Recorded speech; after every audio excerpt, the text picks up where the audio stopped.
and from France.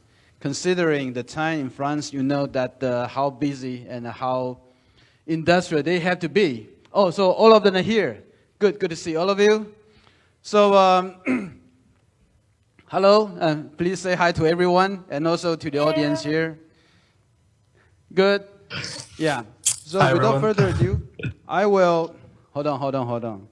I will introduce all of you, and then I will ask the first panelist to speak. The four distinguished panelists. The first one is the member House of Representatives Karen Makishima from Japan, and the second panelist is the Dr. Daniel Russell from the United States. He was the former Assistant Secretary of State for the East Asian Affairs and also the Senior Advisor at National Security Council in the Obama administration. And the third, I'm sorry to say that we should be expecting Dr. Paul Monk, but unfortunately, Dr. Paul Monk right now, he is a little bit ill, so that we are fortunate to have his able assistant, Dr. Declan Sullivan, yes. And then the last but not the least is our dear friend Antoine Mandas, and he right now the time in Paris probably is about like 5:30 in the morning, 5 in the morning, right, or 5:30 in the morning. So that we'll appreciate for him to get up this really early. So without further ado, Your Honorable Karen Makishima, please, for you to speak. Thank you very much for organizing Katagalan Forum 2020 Asia Pacific Security Dialogue. I'm Karen Makishima, member of House of Representatives, Japan. Today I'm attending this event as head of International Section, Youth Division of Liberal Democratic Party of Japan. It is a great honor to be part of this forum. First of all, I would like to express our deepest sympathies to the passing of President Lee Teng-hui. President Lee has made a great contribution to the promotion of goodwill and friendship between Japan and Taiwan. President Lee has always treated Japan with a special mind and has also established freedom, democracy, human rights, and universal values in Taiwan. At the same time, he has built a foundation for Japan-Taiwan relations, and many Japanese people have special friendliness. For condolences, I visited Taipei Economic and Cultural Representative Office in Japan, and there I vow to continue to strengthen the relationship between Taiwan and Japan. Here I would like to talk about the history of the LDP, Liberal Democratic Party Youth Division in Taiwan. In 1967, when President Chiang Ching-kuo visited Japan as the chief of China Youth Corps, he suggested exchanges between young generations, and since then, LDP Youth Division has been the counterpart of Taiwan. Around the country, local lawmakers and civilians under the age of 45 act as LDP Youth Division, and every year we visit Taiwan for training. I'm very sorry that we cannot visit Taiwan this year because of COVID-19. In various countries, we respond to COVID-19, but Taiwan's movements have also attracted attention in Japan. Your high-risk management capabilities are highly regarded. In Japan, many say that it is strange that Taiwan cannot participate in WHO, even though infectious diseases are borderless issues. In Japan, the shortage of medical supplies, such as masks, became a problem, while in Taiwan, visualization and reservation sales system of masks were in progress. There were many opinions at the LDP meetings that we should follow the Taiwanese model. I regret that digitalization has not progressed in Japanese medical field. This time, we finally switched to digital input for the infectious report from handwriting and faxing. The Japanese people were deeply impressed by Minister Audrey Tan's comment when building a system in Tokyo. We are also grateful for the donation of medical masks and protective clothing. I feel the friendship of Taiwan that always supports us in times of need, including natural disasters. With COVID-19 experiences, we feel that we are facing the new challenge of managing information and promoting digitalization while respecting the value of protective individual freedom, privacy, and democracy. Now we face the question whether to choose an authoritarian state monitoring digital society or a human rights-based digital society based on the rule of freedom, democracy, and the law. With the arrival of digital transformation and a data-driven society, important issues are emerging not only for the economy but also for security. The United States is still a big player in terms of Asia-Pacific security.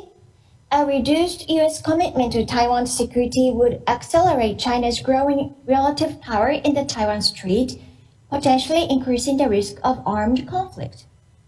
U.S. Secretary of Health and Human Services Alex Azar visited Taiwan, making the highest level visit by a U.S. official in 4 decades. Azar said in his statement, Taiwan has been a model of transparency and cooperation in global health during the COVID-19 pandemic and long before it. He also criticized China's response to the outbreak, saying, China should have disclosed more information and be more transparent. Also in the U.S., there was a series of Chinese speeches by the Secretary of State of the United States of America, Mike Pompeo, National Security Advisor Robert O'Brien, FBI Director Chris Wray, and the Attorney General Barr.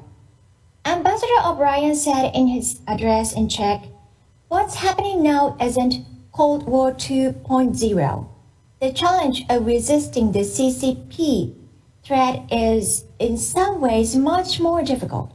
Even in Japan, the headline, Pompeo says, China is a greater threat to the globe than Russia was during the Cold War, gave us a great impact." So far, we feel the strong support to Taiwan from President Trump administration, but this year is an election year for the U.S. presidency, so we need to watch carefully on the issue of Asia-Pacific security. The security area extends from land, sea, and air to space and cyber. Today, I would like to think how security issue changes while we live in the digital society. I don't think it is realistic for a Japanese company to build a huge platformer like GAFA in the US or Baidu in China. However, in global data hegemony, I think there are some points Japan should lead, such as the creation of international rules for data distribution. At the 2019 G20 Osaka Summit, we established the Osaka Track under the framework of DFFT, Data Free Flow with Trust. We would like to lead the efforts of DFFT, which is fully committed to protecting personal information. Trust should be the key within any frameworks, between nations, the private sectors, and between people and the nations. Some countries have already taken advantage of surveillance technology to effectively manage and control citizens and to obtain privacy information instead of providing platform or services. However, we would like to aim at societies that encourage changes by behavior by sharing information rather than strictly monitoring, even if it takes time to form consensus.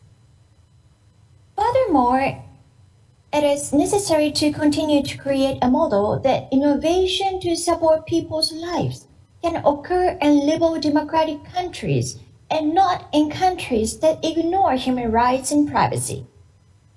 The high-tech hegemony race between the United States and China is accelerating. The high-tech hegemony of China extends to the information and communications and currencies that have been regarded as the hegemony of the United States.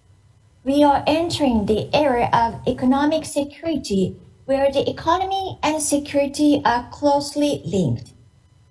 In Japan, on April the 1st this year, the National Security Secretariat NSS Economic Division was established.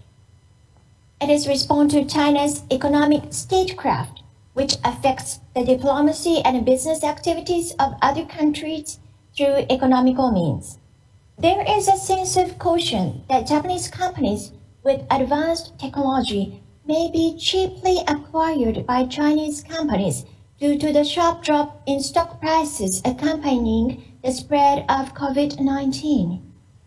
In order to prevent the outflow of technology that can be used for military purposes, it is necessary to quickly grasp and manage the information of the companies that have technologies such as artificial intelligence, AI, and quantum technology. NSS Economic Division will become a commanding tower for issues related to the economy and security. TikTok is also a big topic. It is used by over 10 million people in Japan. The United States points out that entertainment apps that dance to music pose a security threat. They are wary of leaking personal information of Americans to the Chinese government if they use Chinese apps. The Japanese parliament has not yet revised the law, but there are arguments that it may be necessary to keep pace with the movements of the international community. Specifically, there is a proposal to add to the law that it is necessary to consider the risk of economic security while using the application.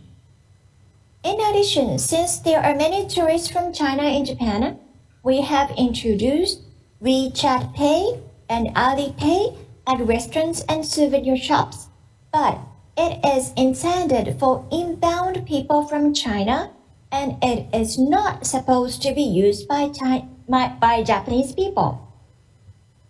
We are also paying attention to the Thousand Talents Plan, TTP, established by China. Although the US too boasts a high share in clinical medicine and basic life sciences, China aims to become the world's top science and technology powerhouse by attracting excellent human resources from overseas. We should think that they are actively approaching Japanese scientists, researchers, and engineers. Some collaborative research is funded by Chinese research funds. Some of them are closely linked to military and defense. Discussions have already started that universities should have a department that controls the export of high-tech technology. We should be careful about the future of Hong Kong.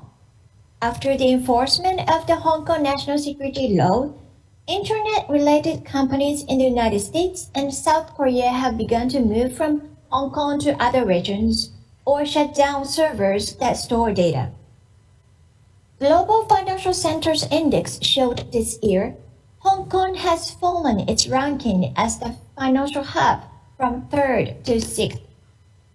In order from the first place, it is New York, London, Tokyo, Shanghai, Singapore, Hong Kong, and Beijing.